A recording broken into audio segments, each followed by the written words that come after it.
go! Video games.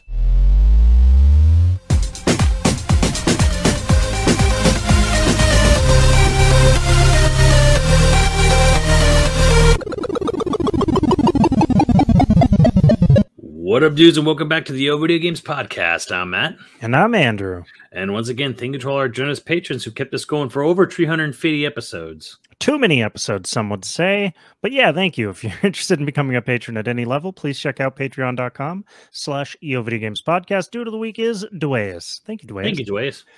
Sorry in advance, or I guess in hindsight, if it was if I fucked that up. But I wasn't exactly sure.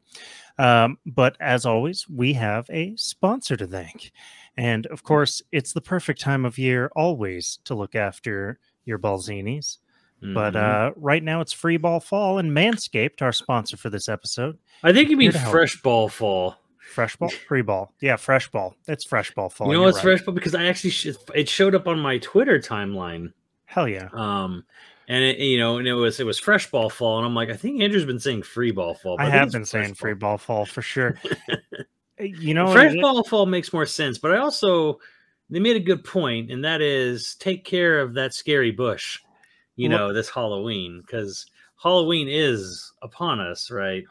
And the only horror you should be seeing should be on the screen, and not below when you go to take a shower where your partner gets to, have some fun with you. So yeah, because if you want it to be Free Ball Fall, you got to get rid of that fur underpants. That's right. The Wolfman again on screen, not in reality here. And much like if you're gonna take out all the time and effort to shave a pumpkin, you can definitely take the time and effort to shave your nuts. Manscaped has the perfect solution for that. Tip to tank. Yeah, they have the I don't have it on. It's in my shower. But they kind of take care of you from tip to tank. They take care of you from top of your head down to your feet. They've got body wash, shampoo, body spray. But of course, we have favorites. We have favorites that we always recommend, things that we use regularly, like the Crop Preserver, which is the ball deodorant that keeps you feeling fresh. And we've shared stories in the past about how effective that is. And then, of course, the Boxers 2.0, another fan favorite. Have you ever had a day recently, like you notice where I don't know, maybe my sense of smell is too good, but if I don't use the ball deodorant, sometimes I can just feel it. I can just tell. No, I don't have that, but I have been noticing. You feel like something's missing in your life when your balls are not like carefully lotioned. Yeah, just nothing worse than somebody walking in on you, you're just rubbing your balls, and you're like, I'm just getting deodorant on, okay? Calm down. I can see that scenario playing out with someone we know. It's happened. It's happened to me. Just gonna pop on some deodorant. And they're rubbing my junk. Right? Don't you it's like, I don't know, it's like the days where oh shit, I forgot to put deodorant on, and you just feel weird all day. Well, that's what I've been having. Where if I go to put on deodorant, I then also deodorize my balls. And we've learned that about each other now. Intimately, yeah. We know this about each other. But if you're interested in checking out any of these products, please go to manscaped.com. Use our code YoVG, all caps, for 20% off and free shipping worldwide. That's manscaped.com. Our code is YoVG, all caps, for free shipping and 20% off. Your balls will thank you. And you too can make a jack-o'-lantern out of your pubes. I don't. The trimmer's it's got enough different settings to do it. That's true. The Lawnmower 4.0 can. I don't know how. One, you'd have to grow it out for so long, and then you'd have to get. There's probably a lot of people, a lot of guys who probably have never done any sort of work. Yeah, let's start the episode like that. What's the weirdest thing you've ever shaved into your pubes and/or chest hair? Yeah, me. I haven't shaved anything into them. I did an arrow. Oh yeah? Yeah, I did an arrow one time. That's awesome. Yeah, a buddy of mine waxed an arrow into his chest, and that's what gave me the idea. It's just he did like a big arrow. He's a very hairy dude, and so I did an arrow. It's unfortunate it can't be like a neon sign, be like flashing. Yeah. I tried to do a thumbs up one time. That didn't work out. you know. But anyway, it's an exciting day. We postponed the episode for this week to come out a little later because there was not only Silent Hill news. I guess we're in 2002 or something now. We really are. Resident Evil news about Resident Evil 4, and then there was a Final Fantasy 16 trailer drop, and it was a long trailer. Let's start there because I don't know how excited you are for it. The more I see of it, the more I'm kind of like, it's pretty cool. You want to start with 16? Well, okay, so I want to start with 16 because that's the smallest bit of news, I guess. Okay, yeah, it's a good trailer. Okay, it is a good trailer. It's a good trailer. The two things, my only two concerns, they're not even really concerns, really, is just one, it kind of felt like there was the very obvious, it felt like, and this may not be true at all, we may be being red herringed like crazy or whatever, right? It felt like there's the one good nation and all the bad nations otherwise. Like like the first one they showed with the little kid Joshua, you know, it's like, you know, you're the good kid. You're gonna have great destiny one day growing up, you know, blah, blah, blah. And he tragically loses his brother or father or whatever he is. Tragically, in the trailer, the dude gets his head cut off, and the kid Joshua, Joshua gets his every other nation they cut to is like clearly bad, except maybe the Desert Kingdom, who had a good point of like, you know, yeah, everyone's rushing into war, not thinking of the consequences of chaos. That guy. But then later I thought, okay, well, maybe he's like, maybe it'll be this thing where like some nations are easy or good and some are bad. But like in the trailer, they literally show the main character having like a huge old fight with him. Right. So he's definitely going to be an enemy at some point, unfortunately, I guess. But it's like, it's kind of one of those things where like, well, my one nitpick was like, for being such a political intrigue driven medieval fantasy, I'm like, it sure does seem like there's a good kingdom and then there's a bunch of bad kingdoms. Has Final Fantasy ever done political intrigue in a have they ever succeeded at political intrigue? I can't think of a time. You could say tactics, right? Because it's the tactics ogre guy who did that. And it's a spin-off technically, but you could say that Vagrant Story, same kind of thing. Evilist is very much about that, but even like Final Fantasy 12, which was an Evilist game, was very Star Warsy, you know, Evil Empire, you know, blah blah blah. Right. So, and I'm okay with that. I'm okay with. And again, I'm not saying, and I want to make clear, I'm not saying this is how the game will be. I'm just saying that's the trailer kind of seemed to like lean that way, but I'm kind of hopeful that it's all just sort of like we're just trying to twist you into thinking this for the trailer, so that when you play the game, it's actually surprising that like it actually like creates surprises because you think you know where it's going, but you don't, and that could absolutely be happening. So again, it's not even a nitpick. It was just sort of like a kind of really seems like it's like a, you know, here's the good guys, here's the bad guys. Yeah, maybe it'll be like a twist where that Joshua kid is bad guy. Maybe I don't know. I'm not saying it's a downer or anything. It was just sort of an observation, if anything. It's not even. I guess even a nitpick is probably too much to call it that. It's just an observation. The other one was that there was like no gameplay. There was like 10 seconds of gameplay. It was cool. We saw counters and we saw dodges and we saw a little bit of like, you know, fighting a big. And it's going to be action RPG. Oh yeah, it's fucking Devil May Cry. Right. Yeah. It's, you know, Final Fantasy May Cry. Awesome. Pretty down with that. Awesome. Exactly what I want. So, but I think it's fine because it's the third trailer now. So, okay. Like they showed the initial trailer, which didn't really have much gameplay. A little bit. And then they showed a trailer in was it summer? And that had way more gameplay, but still not enough to satiate my desire for constantly wanting to like see gameplay. But your third trailer in, it's like, okay, so it's mostly just cinematics. It's, like they said, that was the story. That was the story trailer. Yeah, right? They said the focus was to sort of bring you up to speed on the world setting. So it's a world setting trailer, and it absolutely succeeds at doing that. But I'm kind of one of those. This is going to be a shock to no one listening. If you're new, yes, whatever. I hate everything.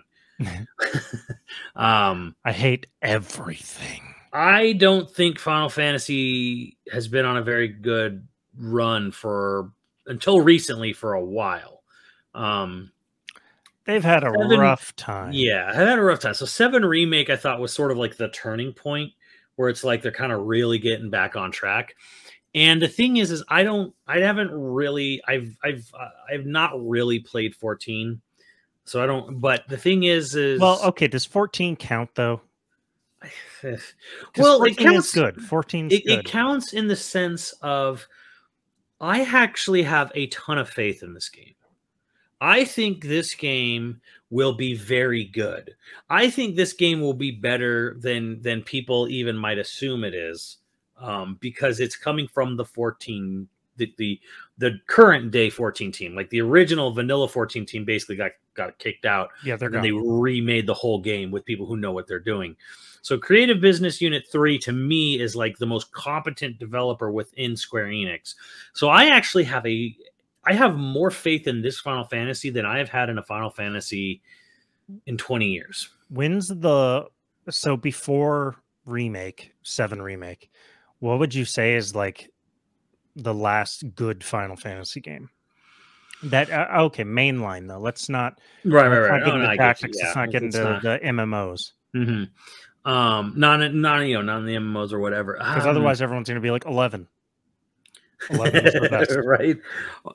Well, okay, so here's the funny thing: is that like usually some aspect of Final Fantasy is really good one way or another, right? Except for like 13, fair. Except everything's bad in 13, except the music. Music's still pretty baller in 13, but like 15, it's got a lot of good stuff in it, but it is kind of a mess of a game. Like it's basically just like this very messy birth of a game. It's 10 years of sort of getting slapped together. And then 2 years of like trying to cobble it into something. Right. So 15 has 9. Basically 15 has good points, but it's kind of a mess. 14 was a mess at launch. Now it's good. 13's just bad. 12 is weird. Because I don't remember 12. 12 is pretty good, but it's also very bizarre because my experience with 12 is the Zodiac Age, so it's like the most up-to-date remastered fixed up version of the game. And it's a game where it has like an MMO-ish like battle system, but it's all about programming AI commands. You unlock AI commands for your party. So but that includes the main character. So what you end up doing is like, this is a game that's basically weaning you into not playing the game. Like you're unlocking abilities to basically make command AI prompts so that the AI will fight all the battles for you. I don't remember 12 at all. To be fair, it came out extremely late in the PS2's life. It came out as the 360 was coming out, like in 2006. Right, and everybody we know is still playing 11, like religiously. Yeah, and 11's its own thing. 10 has a really cool battle system, but I'm also not. So 10 was not my first Final Fantasy. It wasn't my second or third Final Fantasy. So I don't have the sort of like nostalgia for it. Yeah, nostalgia. Right. I was gonna say like ball gobbling love. That's no, but there is a lot of people that was their first Final Fantasy and they love it for whatever reason. It reminds me of the game The Bouncer. And I don't know why I associate it because Tetsuya Nomura like has kind of similar designs for the characters. Like I'm not saying they're the same. I'm just saying they were made in the same time frame by the same artist, and has there's a lot of like similarity between the way he designed the characters between 10 and the Bouncer. Weird shit. Right. But no, like 10 has a really good battle system, and a really cool sphere grid upgrade system. But looking back, like I remember beating. This is 20 years ago now. Like I remember beating the game.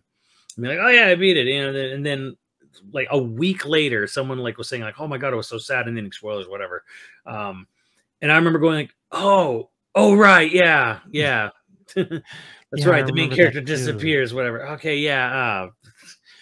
I was like, oh yeah, that's right, yeah, okay. It was like, even though it was meant to be this horrifically sad ending, I'm sure it was super impactful for a lot of people. I was kind of like, oh yeah, that's right. Not me. I'm a psychopath. I feel nothing. 9 was really good, except for I think the last few hours of 9 kind of shit the bed. I don't remember that at all. I remember 9 being just good. When you go to when you go to Zidane's home planet and you find out he's an alien from another planet, and you go to it, it's kind of like it's like, what the fuck is going on here? It's weird. It's like it basically just trips at the finish line, and then the last boss is not Kuja, who you've been the main antagonist all game long. It's a random blue statue called Necron. And then when you beat it, it goes back into the CG ending that basically just ignores the whole last boss you just fought and goes right back to the actual story of the game. So it's like, what was the point of that? I guess it's been a long time. I straight up don't remember that. I'm trying. I would love to pretend like, oh yeah, I remember that, but I straight up don't remember that. And then 8, I don't really like 8. 8's like such a weird whatever. How dare you? Laguna should have been the main character of 8. Squall sucks. Squall sucks. The battle system's weird. It's really exploitable, really easily exploitable. And to me, there are two. Okay, so here's the thing: there are good Final Fantasies. There are a couple like just bad Final Fantasies, mainline, and then there's only 2 absolutely great Final Fantasies to me, and that is 6 and 7. Those are great, fantastic. What was 3 and 6, 3? Yeah. 6 and 7 are the best Final Fantasies that I've played, and I have not played them all. But I was always told that it was the odds: 1, 3, 5, 7, 9, 11. No. 5 is it introduced the job class system, and then the story, it couldn't give less of a shit about the story. Yeah, but the story was such a noticeable whatever, fuck it, like downgrade from. You could say they were going. It was kind of like 9 a bit, where it's like we're going back to our roots, going back to a simpler story about reviving the crystals or whatever in 5. And I'm like, but 4 was way more story heavy, and then like they went back to like classic style in 5, and I'm like, to a simpler time. The job class system's great. The rest of that game is, to me, was like, All this is a long way of saying that 16 looks pretty good, and the trailer, if you haven't watched it, is I'm just gonna say I think 16 looks great. I expect to be great. The combat designer is the lead combat designer from Devil May Cry 5. I actually expect great things out of this. I don't even play 14, but my respect and admiration for Yoshi P and his team on 14 is very high. And I expect this will be a fucking great game, and I'm really looking forward to 16. The trailer didn't really sell me on anything because, again, I'm like, I'm here for the combat, which this new trailer didn't really have. Like, am I interested in the story and the characters? Honestly, not really.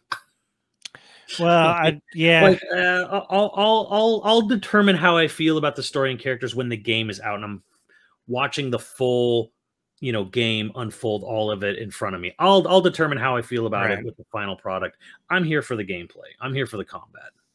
I think that's fair. So I'm honestly, Square trained me on this to like not give a fuck about all their cinematic trailers. There was a fucking 5-minute cinematic trailer for 15 of like just the dad holding his son in his arms, and it went on for like 2 minutes or some shit. And there was like, there's one that went on forever, and it's like them eating like soup at a big long table and driving in cars, and people were, I mean, you remember Game Night, and people were losing their fucking mind. Yes. At one of the Versus 13 trailers, and I'm like, it's people fucking driving around in a car. Like, what are you excited about? Like, they didn't show any fucking gameplay. I remember people shot guns at Noctis, and he blocked them with all these magic swords that appeared. I'm like, what is the gameplay like, though? Well, that is the gameplay. It's just you get shot at. It's actually just like Pong. Yeah, like I don't know. I've always sort of been like, I feel like during the PS1 era, when I branched off of Square Enix and started playing other RPGs, I kind of lost my flavor for Square's overproduced CG, where it's just like, we have these very pretty CG cutscenes, and I'm like, and your game is no better than some of the other games out there. Like, but that's kind of what Final Fantasy always was known for, though. If we're being presentation, honest. Yeah, especially starting with 7, but even 6 was high presentation value for a SNES game. And I don't think that's a bad thing necessarily. But I do think that when you start comparing the gameplay of Final Fantasy to other games, especially other RPGs, especially other JRPGs, they're good, but I like it. They're I fine. would be They're lying good. if I said I didn't like them. Yeah, like I like them. Like you're not getting you're usually not getting a bad game out of Final Fantasy, right? Regardless, you're getting a quality product in some fashion usually. But it's just for apparently with 12. 13. I can't remember 12, so fuck it too. I'm getting that on. No, it's just kind of this thing which is funny because we're doing this whole episode on trailers, more or less, right? And I'm like, Square kind of taught me to not get that excited by trailers because they can lie to you. I mean, the CGI doesn't necessarily trick me. I do think that one thing that this hyped me up about is that it's been a while since I felt like Final Fantasy was epic, and it's just like that's kind of the point of Final Fantasy, in my opinion, is that it's supposed to be this epic adventure thing. Yeah, and it's funny how 15 was it was epic, but the epic was all in the background for the most part. Like they really emphasized the guys driving around in their convertible and camping with their Colgate sponsored camp equipment. Yeah. They were really getting into the intimacy of having coffee with your bros and driving in cars. I mean, it was a fucking Jerry Seinfeld YouTube channel practically. Sometimes you gotta just get some coffee with the bros, hang out in the desert, just do some ayahuasca and learn some shit about each other. I don't know. Right. Okay. We talk a lot about Final Fantasy. I'm very excited for 16. I don't want to Let's transition into the thing that I wasn't expecting to give a shit about, but Silent Hill. Yeah. So I don't know did you play Silent Hill 2? No, and I'm going to be honest with you guys here. I have very little background with Silent Hill. Well, okay. So we're in the same boat in that I don't know if I watched Silent Hill 1 or 2. I'm pretty certain it was 2. I remember watching my brother play, and there's a clock tower and a school. You're in a children's, you're in a grade school or something like that, and it was very creepy. That's the most I remember about Silent Hill, and I've always wanted to go back and play it. So Silent Hill 2 Remake is sort of perfect for me. I'm going to go back. I'm going to play it because the dumb thing is I liked the movie. The first one? Yeah. Not that second one, that weird second one that Roger Avery was supposed to write, but then he went to jail for manslaughter. Oops. Roger Avery's the guy who wrote Pulp Fiction, which is why he got real into the Silent Hill violence, gory, whatever shit. Oh, yeah. And then, so now they're making another one, though. This is with the original director. Yeah, with the original director, who is apparently, I don't know. I mean, they say it in this little vignette thing, and it's been said about him. It was part of the thing back when the original came out. It was he is actually supposedly a big fan of the silent. He loves horror games. I will say the way he talked about little things in Silent Hill 2 in the interview did give off the air of it's not like when Ben Schwartz is I love Sonic. I played Sonic.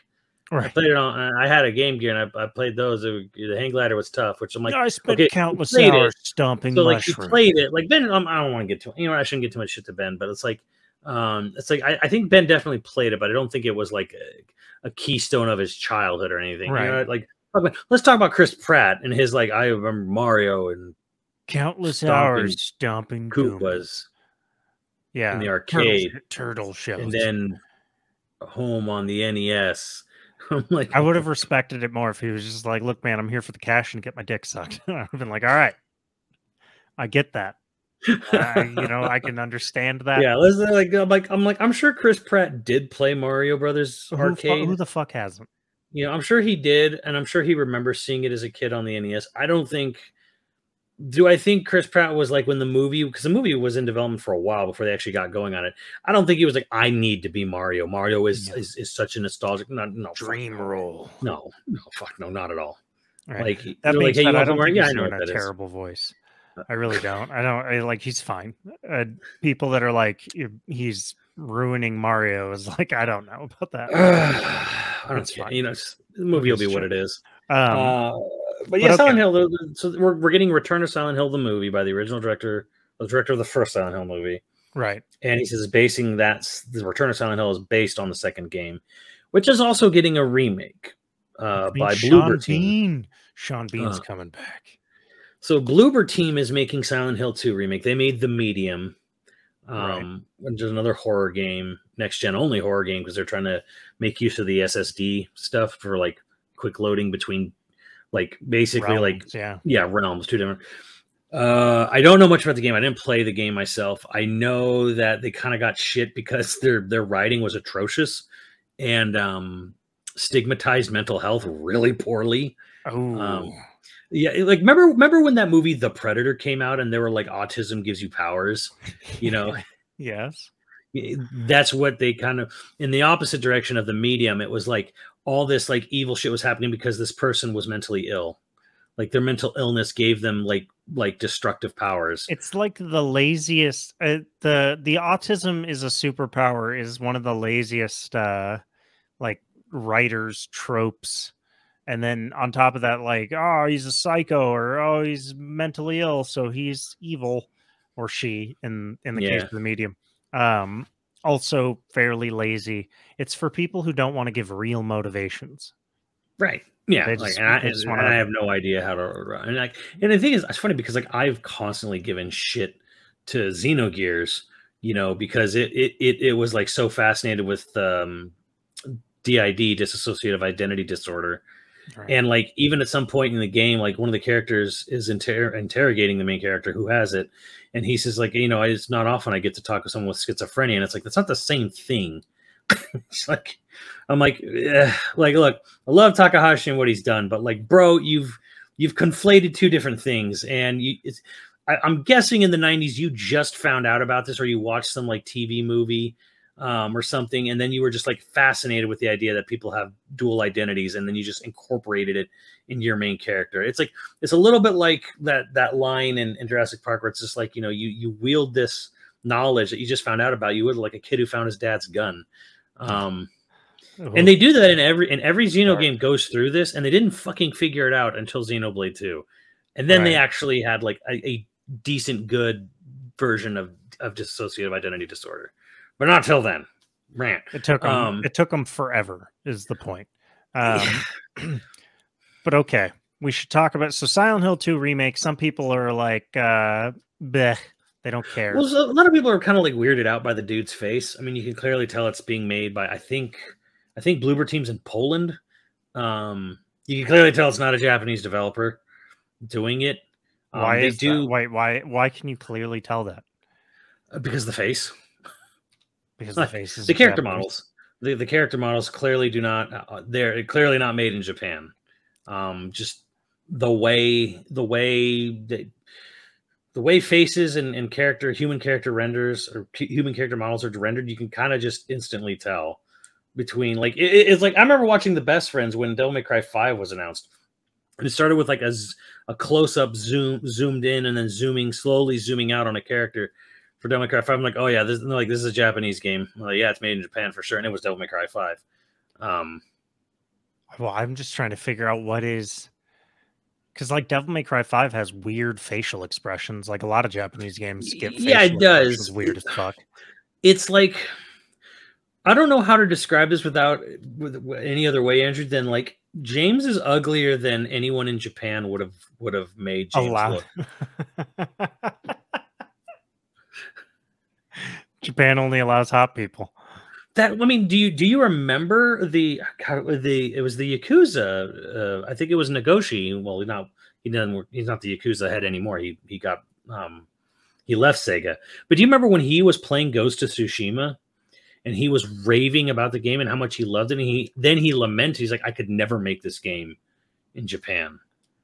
They said no publisher would allow me. Even a game about a Japanese man, I would never be allowed to make a game, you know, like this in Japan with a character that looked like this. Really? Which is funny because Jin Sakai is a very hot looking dude. I don't get that at all. Yeah, he's a handsome dude. But... I get what he's saying is that like he's older, he's kind of got scruff, right? Like it was just kind of like this sort of I would never like we couldn't make a game with realistic looking people because like and then like the girl I forget the lady's name, the lady who helps him all throughout the game. She's not some like supermodel, like how in like Neo, like every woman in that game is like this fucking porcelain doll because Team Ninja, right? Yeah, like the girl, the lady who helps you all throughout Ghost of Tsushima, she looks like a real person. Yeah. She looks like an actual human being. And like they would never do that. And like he was, and Nagoshi was saying like, I love this game. I'd never be able to get this approved in Japan. No shit. Huh. Yeah, it's and I don't have any other way to tell this, Andrew, but I'm like, like James looks like he looks tired and tortured and ugly and beaten down and middle-aged. Exactly what he should look like if he's going through a place like Silent Hill. Correct. Well, how come some Silent Hill fans, like, do you have any, like, I saw on Twitter some Silent Hill fans just being like, not for me. And I don't know why. That was some of the nicer ones where just people were just like, it's not for me. If it's for you, it's fine. Well, they did say it was going to be over the shoulder this time. Rather than Silent Hill 2 angles. was not, it was like kind of like Code Veronica where it was like fixed but follows you, it's like 3D environments, but the camera is like kind of like almost like you wouldn't say static, but dollying. Yeah. It's like dolly shot camera. Yeah. So over the shoulder, arguably far better. Yeah. Obviously this was the big crown jewel announcement in the Silent Hill thing. I know. Yeah. But we had to talk about it. But yeah, and it's just one of those things that it's just it's funny because I'm like, how much, I guess because the cutscenes are so impactful and important, right? That I could see why people are very guarded about how the main character looks. Like I kind of get it. Even I was like, he looks different.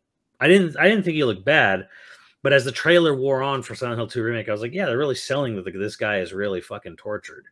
Like, they're really selling it, I thought, and I'm like, yeah, this seems, I mean, he looks different, but it seems appropriate. But I think it's a little too much, I think, for some fans. Right. But again, you and I are so far removed that maybe we're not the best judges about this. Maybe there's something more to it we don't know or don't understand.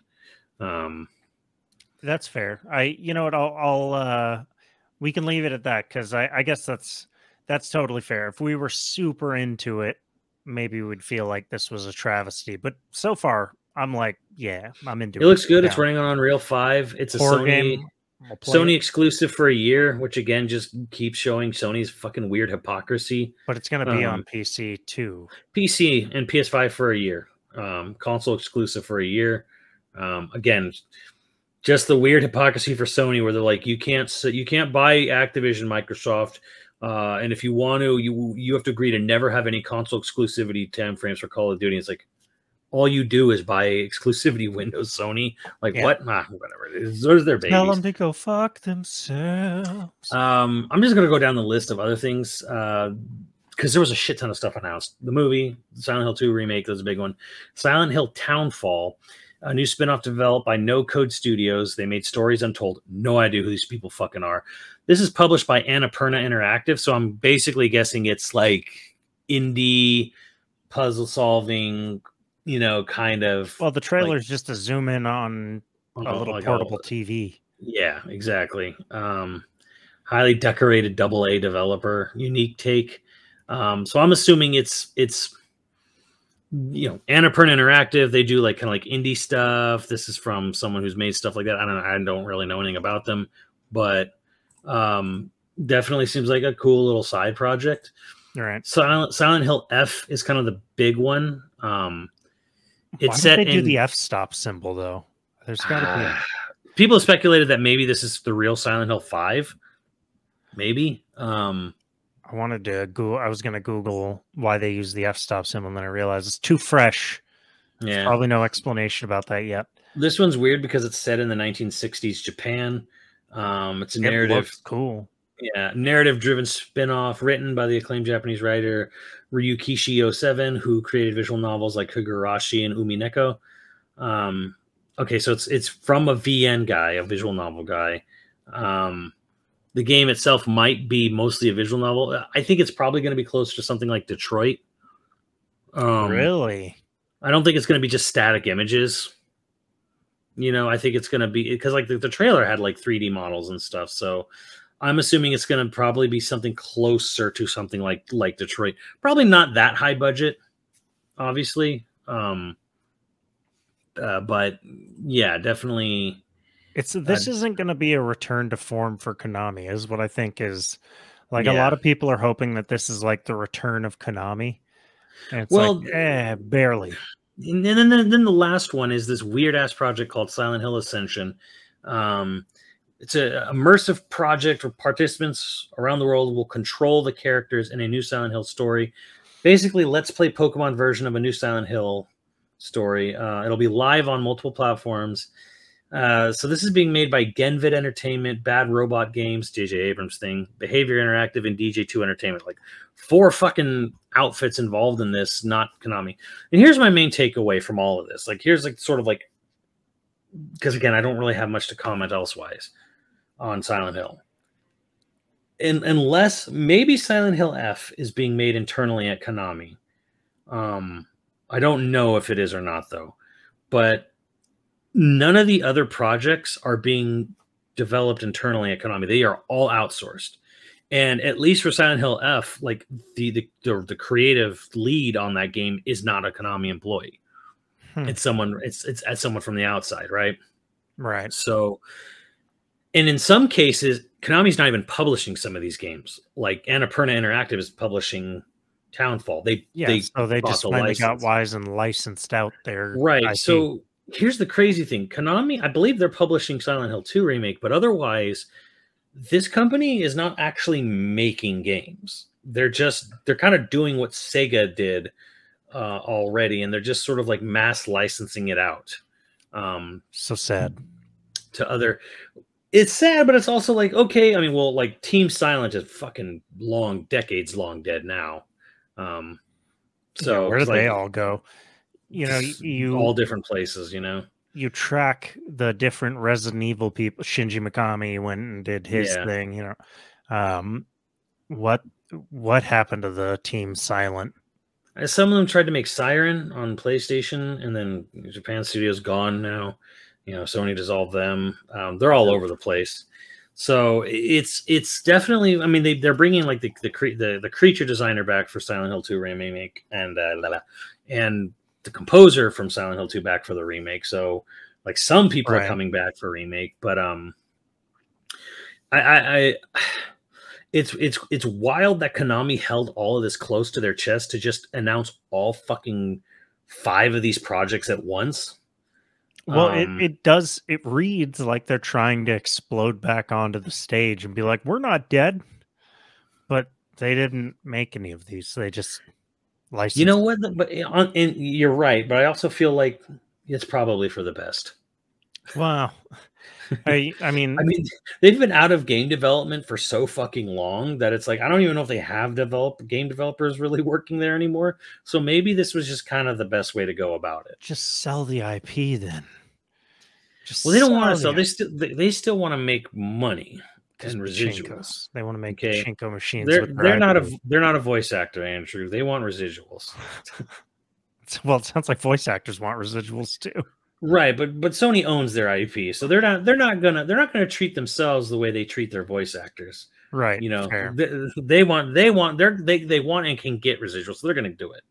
All right, let's talk about the thing we're dying to talk about. The stuff that got announced today, the stuff that got shown today for Resident Evil. Okay, the Rose Memories of Rose. What was it called? It's Shadows of Rose. Yeah, Shadows of Rose. I don't know how you feel about that. I don't really care that much. I don't know. Well, it's funny because like the director of that project of the DLC was like, you know, we thought this was a great way, you know, to take the story and blah blah blah. I'm like, bullshit. It's a great way for you to reuse the assets of 8 so you don't have to create a new environment. Like, and I just got a chuckle out of me. You're coming back 16 years later. Why? Well, apparently it's in going from the original announcement, you're not even actually going back to the village. You're just going into her mind palace. Like, you're not physically going to the castle and places from 8. You're going there in her mold mind. Like, she's going into her inner mind palace or whatever. I'm like, it's just a quick and dirty way, because remember, they did not announce DLC for this game until after the game was done. They said just started just now develop. Remember when they're like, Resident Evil 8's out and just announced we are now starting development on DLC. So this DLC is like a year-long project. They had like a year or less to make this DLC. Like they weren't sure it was going to make money. It's weird, right? It's also weird that they didn't plan at all originally to have DLC or a DLC campaign, but okay, but let's talk about third person. Third person seems to make the game it looks weird in third person to me for some reason, but I think that's because I've already played through in first person. So now I have been in. Yeah, I'm actually to me, of the 3 things of the DLC, that's the most exciting to me. Right? It was like, oh, you can replay the campaign in third person. I'm like, kind of cool, actually. I think it's funny that they still don't let you see Ethan's face. Yeah, they're like, oh yeah, we didn't want to show. I'm like, nobody cares anymore. Like, nobody cares. People have like ripped the model out and looked and shown it online, and like the mystery is the guy's fucking dead anyway. Spoilers, whatever. Who cares? Yeah. Like, nobody cares. I still think. I think it's kind of a funny. I think it's a funny, quirky decision. Like, I don't know. It is quirky, but it's also like, bro, nobody cares anymore. Nobody gives a shit. God, nobody gives a shit. People kind of stopped giving a shit about Ethan even before 8 came out. Like, well, I think they sort of did him dirty in how he could have been a hell of a lot more of an interesting character, because he wasn't not interesting in 7, but I couldn't figure out why they kept him as the main character for 8.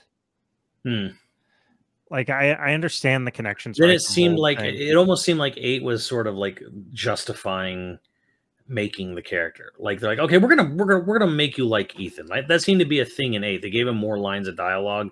Right. He actually interacted or commented more. So it really felt like 8 was like, they were head on addressing the criticism of that. Like, Ethan was a nothing burger of a character in 7, when the series is known for having such notable standout main heroes, and then Ethan is just like this nameless, faceless, whatever, Gordon Freeman or less.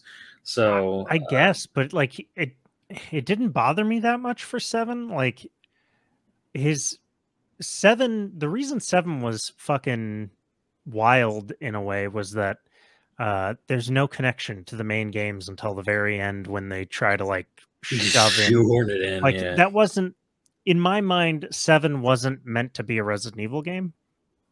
Sort of. Like, I don't know if that was like it was, but it feels like it wasn't, right? Yeah, it started its life as something else, and then they were like, we should make this as a Resident Evil game. Mm-hmm. I don't know. Part of me also thinks that they had started 8, and they were like, 8's going to be the next Resident Evil game, and it was taking too long, and so they were all like, well, we have this other game, and that's where they mishmashed and they changed the 8 character's main character into Ethan later. Mm-hmm. I don't know. That's just my own feeling on it. I don't know that that's true. Well, I know that 8 started life. The story goes 8 started life as a spin-off and then became a mainline. Well, yeah. I also wonder if 8 would have been better had you just played as Chris. I don't know. Now, that being said, I like 8, and I don't mind Ethan as a character. Like, it really didn't bother me at all. I just it doesn't bother me. Yeah, it's because some people are really like, people get so attached to the Resident Evil characters, right? And like, it could have been a Jill Valentine game. It could have been a there was just no reason for it to be an Ethan Winters game, really. And with me, I'm like, I don't hate Ethan. I don't like Ethan either. I feel nothing for the character. It's fine, whatever. Especially in another Barry saves Moira. Yeah, especially in a first-person game, I really don't care about the character then, especially well, whatever. We got blue-balled. I feel really hard by like it seemed like there was going to be another DLC campaign for 8 playing as Chris's wolf pack, and then we find out, oh no, it's just mercenaries, or I'm sorry, not mercenaries. Reavers. Oh no, it's just for Reaver stuff. And I'm like, yeah. No, I also was like, ooh, this looks like something I'm going to get. And then it was like Reverse, and I was like, ooh, like, this damn looks it. like something I'm not going to play. Fucking TDM shit. I'm like,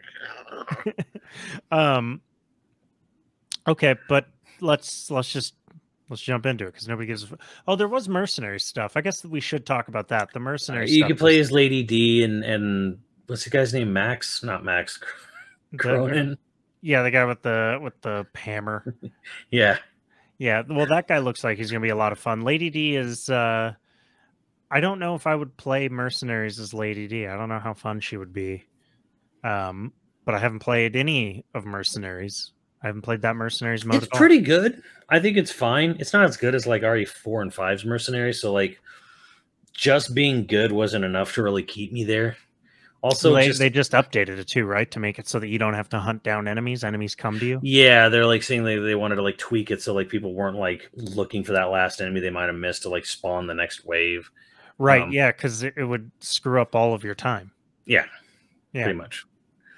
I don't know. Like, the problem is that the combat in 8 is not that visceral.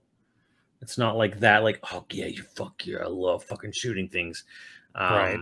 And that's kind of been a problem with Resident Evil since they left the third person action, genre. Is how much fun it is to engage enemies. Where it's like, but even the culmination of that was 6 was that like you have all these cool abilities and the villains you fight are like big giant like mantis legged weirdos that can like just kick you from far away and knock you down. So it's like or like big farting tit monsters, and so that's just 6's problem is like great combat abilities, shitty enemies. Well, my complaint about 8 was always that, and 7 partially, but like 8 had to make it hard to shoot a gun in order to make combat scary, and then movement was always like you were running through maple syrup. It's actually probably my only complaint so far. Well, not my only, but my main complaint so far when they showed like RE4R, oh yeah, like that was my fear. However, there is actual direct feed uploaded now from people playing the actual build because they had a small press event, and it definitely looks better at 60 frames, like from direct feed capture, not the live stream. Because I had the exact same fear. I'm like, he looks like he's underwater. Yeah, he looks like he was wearing ankle weights the whole time. All right, so let's jump into it. Let's do it. Let's talk about rears. Who's your favorite? No, a remake of RE4 remake looks great. Visually, it's good looking. It also looks like they changed little things, right? The cops kind of, that seems like it's been stretched. You find one of the cops dead, and you find the radio, and I can't remember. And that is really interesting because, like, the big thing is that the 2 police you came with, one was put on a pike and burned at a stake in the middle of the village. The other was fed to Del Lago. Right. This game, it looks like the first cop is killed in that first cabin, which is, if you look on the map for the pre-order for the big deluxe version, it's called Hunting Lodge now. Which you also probably noticed that first house he goes into way bigger now. Bigger, yeah. Yeah, and it has a whole basement and everything. Yeah. And that's where the first cop is dead in the basement. So it seems like, and from what I gather from people who've talked about the hands-on in the press, they don't know how you actually get to that first part, because they said they were shown the opening cutscene, which is expanded and longer, but then it time skips, they cut them to another point in their demo, and they weren't even by the car. It wasn't like, oh, go, go check on the car or go check on the house or whatever. Like they said, the car wasn't there. Like it just started with Leon walking alone in the woods. So because in the original game, they're in the car, he goes into the house, and then the car gets attacked. In this game, he's already been separated from the police, and he finds one of the bodies in the first house, and it's like already dead, like cut up, or the throat's been slit. Yeah, the throat's been slit, and then the weird dude with the broken neck. So there's a little bit of a change up there as to like, and I'll be curious to see how that does change, because that seems like to actually be, that alone seems to be the most significant gameplay change, but no one has an answer for how or why there. Right. Like the how Leon gets separated from the police in this game is completely different than the original game, and no one knows. And they didn't even show the press. The thing Huber from Easy Allies said is that in the flashback, so the flashback's longer now. They use footage from RE2 Remake, and he said there's a scene where it shows that like Leon is kind of like forced to serve the government. Like they say, like he didn't have a choice. And they actually show footage of him. And Huber Watts said he couldn't confirm it because they didn't say, but he says, I'm 99% sure they show him training with Krauser in a flashback at the very start of the game when like he's doing his government training. Really? Which is interesting because I've kind of thought Krauser may not make the game because they may not. I'm on the assumption that there is no island. They haven't shown any third act. It's not on the map either. The map shows everything. It shows a brand new place called Abandoned Factory, but there's no island. There's no anything hinting at an island. So I'm thinking in my mind, I'm like, there's no island in this game. There may not even be a Krauser. But apparently Huber thinks in the flashback when they show Leon training with someone, he says it looks a lot like Krauser. He says he's pretty sure it's Krauser. So that could be pretty cool. Well, one thing that I noticed, the main cast all seems there, right? You got Salazar, Sadler. Vitoris Mendez. Like, actually, I'm actually really, not really, but I actually am a little surprised they decided to keep Salazar. Now, he looks different, way different. He doesn't look like a child. He looks like a grumpy old woman. He looks like a golden girl. Yes. Yes, he does. He looks like you're like a little old grandma who's grumpy as shit. Yeah, he looks like a little grumpy old grandma, you know, in Baroque era clothing or something. The Verdugos look great behind him. I'll give them that. Yeah, they do.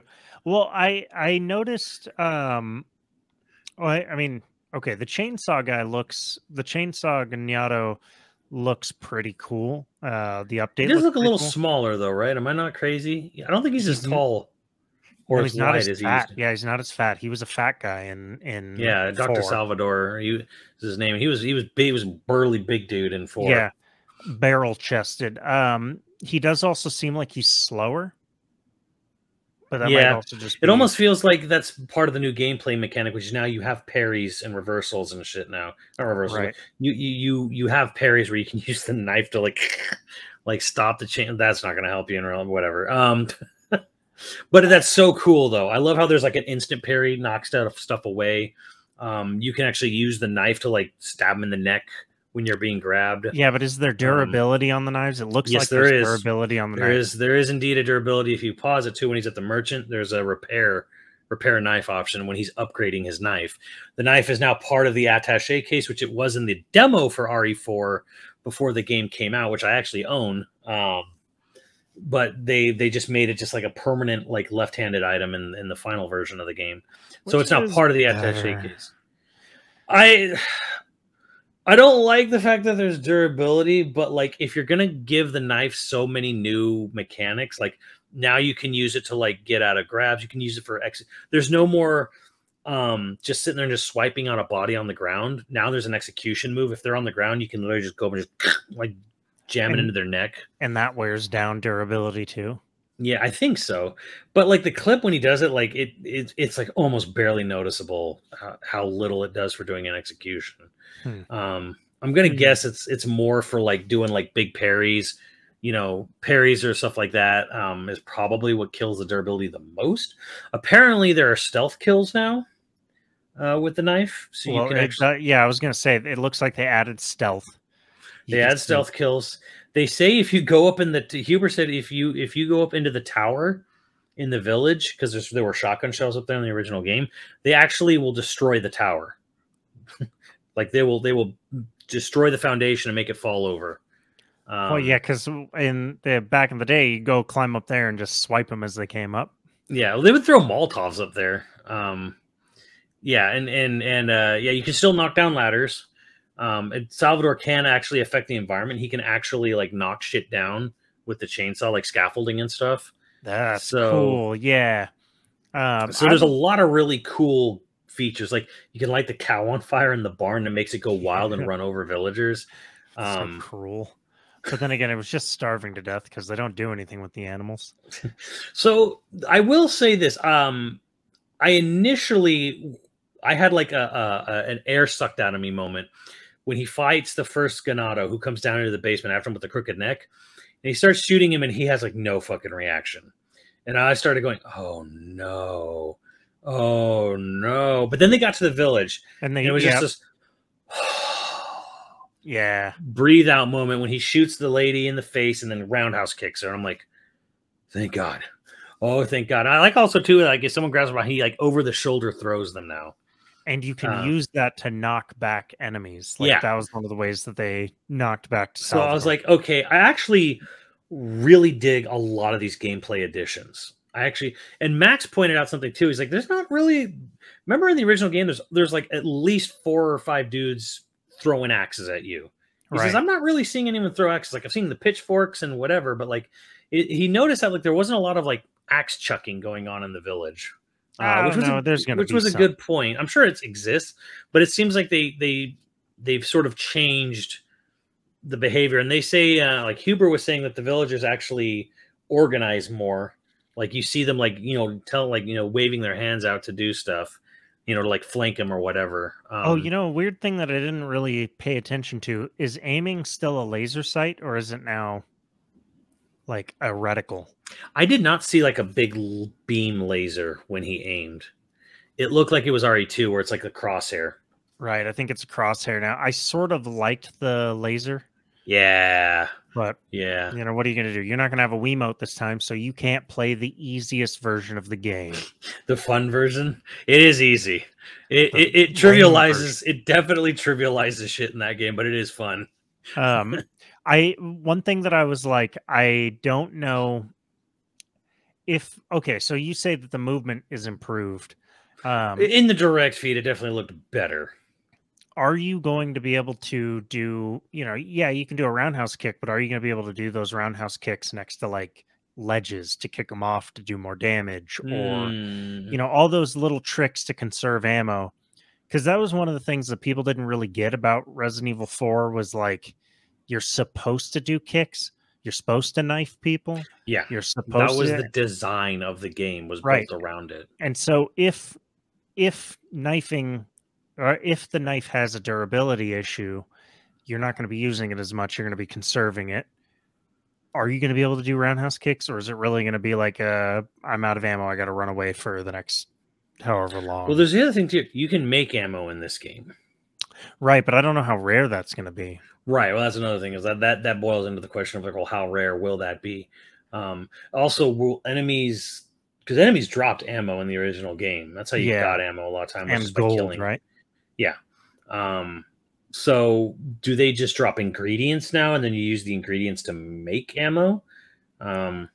There's some serious questions to like how the game balance and pace will flow now, because I'm imagining in my head, I'm like, I'm going to guess these Ganados don't just drop ammo for killing people now. They probably drop ingredients and then you have to combine the ingredients to make ammo and you probably get less ammo out of it. Right. So I think one concern could be is that the game might try to eschew a little more survival horror, make you a little bit more conservative with your combat, which I think would be a mistake. But on the same hand, maybe they're trying to emphasize more environmental, because that's a thing we saw really in these trailers was like using the bull to run over people. Dr. Salvador like knocking over scaffolding and cutting off passageways and stuff like that. And again, the stealth and sneaking, you're doing able to stealth like people. I think it's hard to say, because we just saw the opening village really, and we just saw tiny little snippets, right? maybe their goal this time is to be more interactive with the environment, because there already was that in RE4, and then people love that about RE4. But maybe, you know, they're looking into doing more of that and not just boiling everything down to just a shootout. Maybe that's the thinking. But that is, I feel like that does actually make things actually more challenging in a way, because now you're basically creating a whole new balance system for the game that wasn't in the original. Which I think they had to anyway. I think they had to, just because they were trying to make it. I think they wanted this to be scarier, and I think the balance of the original did not lean towards making it scary. Yeah, no. I think, though, they still have the issue of the fact that everyone knows what the fuck's going on in this game. Right. And you still have roundhouse kicks, and you still have awesome abilities to do stuff. It's kind of one of those things where they're walking a tightrope here. And I think they're doing well so far. And that's getting into the elephant in the room for me, which is that, like, I never asked for a dark and serious, you know, serious RE4 for serious gamers looking to have a serious time seriously. Yeah. However, the bingo line is still in the game from the people who played it. Leon has new quips. Like, he actually says, he says something, he quips about something when you throw a ladder down and knock people off a ladder. He has that line we did see when he lights the cow on fire. He's just like, yeah, you can bill me for the damages later, as he's running away. So I'm like, okay, so Leon still has personality in this game, which is nice. I was worried that he was just going to be nothing but grunts and screams. Yeah, and the merchant is still there, different voice, but like he's still there, and he still like makes no sense. Well, I wonder if they're going to try and explain him, or if they're just going to let it be. No. They didn't really explain the merchant in 8, so I'm kind of hoping they know better. Well, they explain Duke. They explain the Duke a little bit. He's like a nephew or something of Mother Miranda. He mentions knowing the merchant in 4, and then like Ethan says, "Who are you?" It's like, even I can't answer that. Like, they knew well enough to just not give him like some weird backstory or something. So right, yeah. I mean, he still like has the whole coat full of bullshit. Yeah. You just open it, it's just a shotgun hanging. Like, holy shit. So he still had like they kept the merchant, which to me was like, oh, that's a very smart idea. Yeah. But there are certain things where I am a little concerned, where like they're like, yeah, Hunnigan's treated much more seriously in this game. I'm like, oh, good. Woof, woof. Hunnigan. You know, like, baby, like, I love how he says in the trailers, like, you know, this is Condor to Fort Eagle or whatever. He's like, the president's daughter, baby Eagle. I'm like, yeah, real great comps there, Leon. The president's daughter, baby Eagle, has been found. Well, then why do you give her a code name? Why did you give her a code name if you literally said over the radio what the code name is? Like, I just feel hell. I just feel like also anybody listening in, it's gonna be like, baby Eagle, definitely the president's daughter.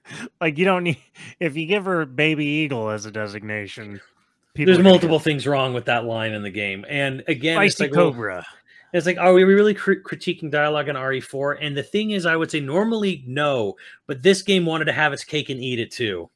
This game wanted to be taken seriously now, so I'm going to critique it seriously. I'm also, they're going to keep some goofy shit. I'm glad they are, but like, let's be real. We have talked about this.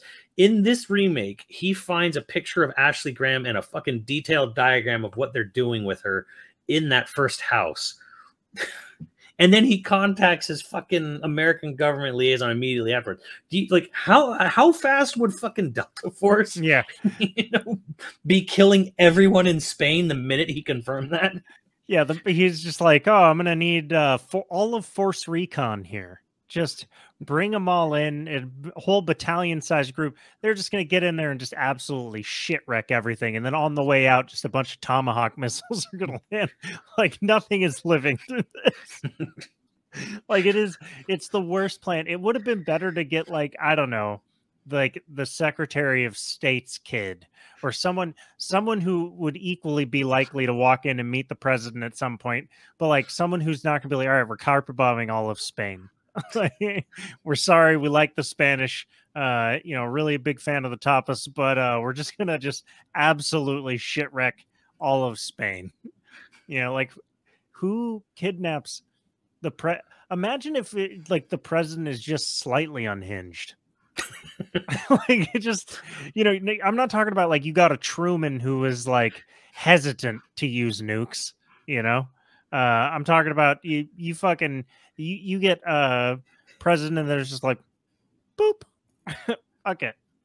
I mean, like fuck all of them. It's like, okay, once he confirmed that, I'm like, a very, very good recon team is coming in on a stealth chopper. They're going to stealthily find Ashley very quickly and kill a lot of people in the way. And the minute she's out of there, Moabbed, like, I'm sorry, Spain, but like the moment that Spanish countryside would be scorched earth. The moment they were like, the moment he's like, yeah, she's definitely here. It's not even like they'd get a recon team in there. It would just be the Army Rangers.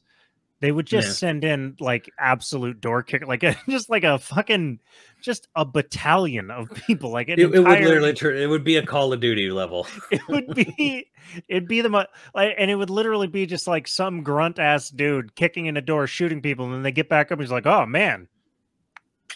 And shoot him again. You know, he just reloads. Yeah, they wouldn't like the Rangers would not be going in there light on ammo. It would be the most ridiculous thing. So I'm okay with it being silly. You know, it's not like a city that's getting overflown with zombies and there's isolation and stuff. Like truly, there's no isolation about this. He'd land if he got in a call at all. There'd be a fucking AC-130 flying above him within the hour, and he'd just be calling out things like, yeah, I got the president's daughter. We don't need that cathedral. We don't need that church. We don't need that carousel. Hey man, you know what? Anything that isn't this IR marker, just fucking lay waste to it. It'd be just fish in a barrel constantly. Which I guess is just, thank God they didn't do that. Because that game would suck. I mean, yeah, it would be Mike the helicopter pilot on steroids. Yeah. Amazing. So that is the only thing I'll just say. Like, look, you want to be serious. You want to take this seriously. Like, this is ridiculous. That he makes that he finds out about Ashley even sooner in Remake. He finds out about her immediately, confirms her that she's there. I'm like, well, this whole game's plot is irrelevant now, or unrealistic, I should say. But whatever, it's here nor there. I just thought it was I just wanted to have it's a little funny to think that they're doubling down on being serious and finding out Ashley's there sooner. I'm like, yeah, well, there wouldn't be much of a Spanish countryside for much longer. Yeah, I mean, I'm just obviously, and I can already hear people saying like, we're allies with Spain. We wouldn't just bond. I'm like. like anyone thinking we wouldn't just raise a part of any country to the ground in this scenario, no matter what. It'd be a pretty fucked up situation. It wouldn't be good. The moment, like, there might be a courtesy call, but otherwise it's just like, I mean, they're not gonna, and it wouldn't be the whole country, just wherever that spot is on the map. It's just like, well, yeah, that village and that castle and everything around it would be. I'm like, well, guess what, Spain, you're gonna be one forest less. A freak gas explosion happened in a rural town in Spain. Just fucking like what are they gonna do? Yeah. Final thoughts on any of the presentations? I thought it was kind of fun how they made the Duke like the host of it. Yeah, I thought that was cool too. That was a fun little twist on everything there. Am I excited for the game? Yes. Do I think it'll be good? Yes. Am I going to buy the game? Yes. Do I think this game needed to be made? No. No, but I feel like everybody said like, Code Veronica would have been the one. But and that just came out before we went to record that the producer of the game was asked directly about that. And he says like, we have no plans. God damn it. Just take the fucking hint. He's like, maybe someday, but honestly, like, I'll be honest with you, we have no plans to remake Code Veronica right now. And I was like, people are literally telling you we'll give you the money. Just give you the game that needed it the most, and they have absolutely no fucking plans. Like, well, why would they're honest, I guess. Like, yeah, good for the transparency, but it's kind of one of those like, they're remaking this because it's sold well and is the most critically acclaimed game of like all time kind of thing. So of course this one gets the remake. I guess the question is, am I happier with the game? Am I more excited? Am I more excited for the game now than I was before? Yes. Oh yeah, after seeing this, absolutely. Seeing gameplay, seeing honest to God gameplay additions, I like. It looks like it's going to be tense. Yeah, and also they're keeping Merchant. They're keeping Quips. They're keeping Leon, keeping his personality to some extent. He's keeping his personality. Are they keeping the infinite Tommy gun? I assume, because like all the Resident Evils lately have had post-game shit you can buy for infinite ammo. I'm also assuming that you'll get an infinite knife too when you beat the game. Yes. So I am very much. The one thing I'll say this, they didn't say anything about it, but I'm going to guess Mercenaries will not be in the game. It'll be DLC. They may or may not have separate ways, or whatever the hell. Yeah, Assignment Ada. Separate ways may or may not be a DLC campaign. I do not think it will be in the game. I think it might be DLC. Ada sounded completely different. Am I crazy? Did. Yeah, I thought it was a different lady. I was hearing when the first game. I'm like, I don't even remember her. I don't know. Maybe that is the same person from Remake. It just, the voice caught me completely off guard. It didn't even sound like Remake 2 Ada. It also didn't sound like it was. It didn't sound like it had been voice edited. It sounded like it had been dropped in without any kind of just sort of like hot dropped in for the trailer. Yeah, because like it didn't seem like it matched the rest of the sound. Like it didn't seem like it was a part of the mix, but I don't know. Very possible, but like whatever. I don't think we're going to see Wesker. Wesker was not actually ever shown in the original campaign. He was only ever shown in Separate Ways and playable in Mercenaries. So I'm going to go on a guess here and say, like, I don't think we're going to see Wesker at all in this game, because they still haven't cast Wesker like in RE Engine. They've never done RE Engine Wesker game, and I don't think they're going to do that for a game where Wesker has such a minuscule role. You know what I mean? Right. Like if they're going to go out of their way to find and cast, body scan, voice, mocap a brand new Albert Wesker, they're going to wait till he's a main character of a game. So you're talking another remake of 1, a remake of 5, maybe Code Veronica, but I guess Code Veronica is out of the cards. I'm just going out of my, people are going to be like, he's such, but he's background. He's iconic. I get he's iconic. He's background, but I'm just saying, from a game development standpoint, from a budgetary game development standpoint, you wouldn't want to half-ass Wesker. And I don't think Capcom wants to spend that kind of fucking money and time looking for the new Wesker for a cameo role at best. So no, that makes sense. So yeah, and again, I'm still iffy on Krauser if he will or won't show up. I think he will, though. Now, just thinking of the fact that there's so much knife mechanics in the game, I think they're going to take that knife fight and make it like a fight, like a real-time parry mechanic fight. Now, I think that's going to be a huge part of the game. Even if I'm going to say the island's not there, probably. I hope it's not Nest 3. I really do. It's going to be replaced with the factory. Yeah, the factory seems like the obvious thing now, but I think Krauser will be there because I think they're setting up to have a big Parry Fest knife fight with Krauser. Those are my guesses. And again, I will miss goofy as fuck Salazar and Sadler, because the tiny bits of voice samples you heard from them, they're creepy and kind of scary. Well, and Salazar might still be a little goofy. I hope so. Yeah, I think they're setting him up to maybe be a little bit goofy, but we'll see. I'm glad he's there, though. I mean, I'm glad they're just like, no, we're gonna have a little like 3'5" old man, I guess, old grandma in in this garb, surrounded by his 2 Verdugos. We're gonna keep that there.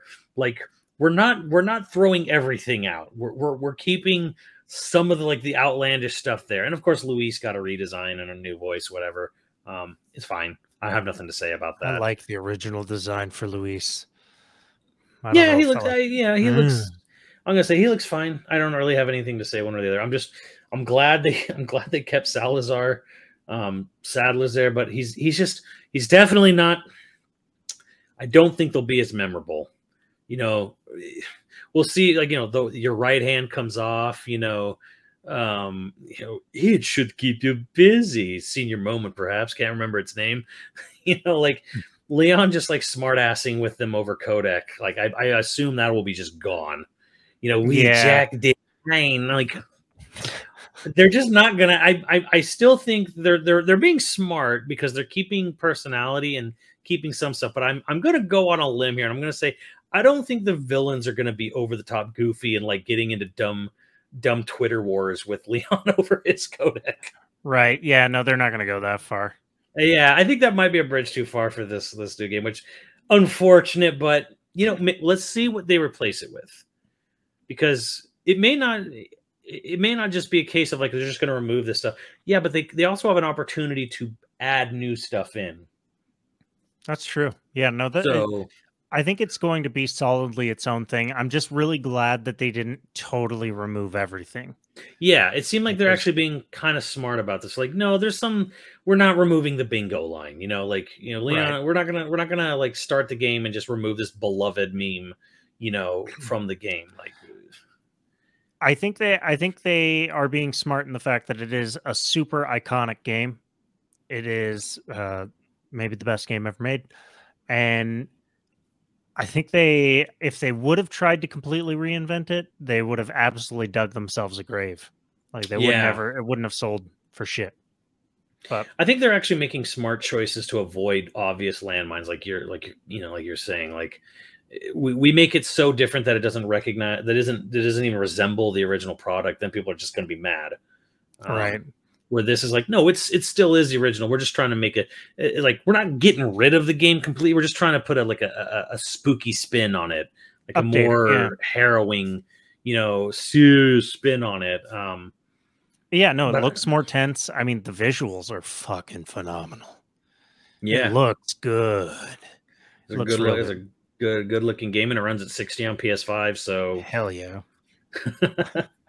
But all right, obviously, tweet us to let us know what you guys think, if you're going to get it, if you're going to be all about it, or comment on the YouTube channel or on Patreon.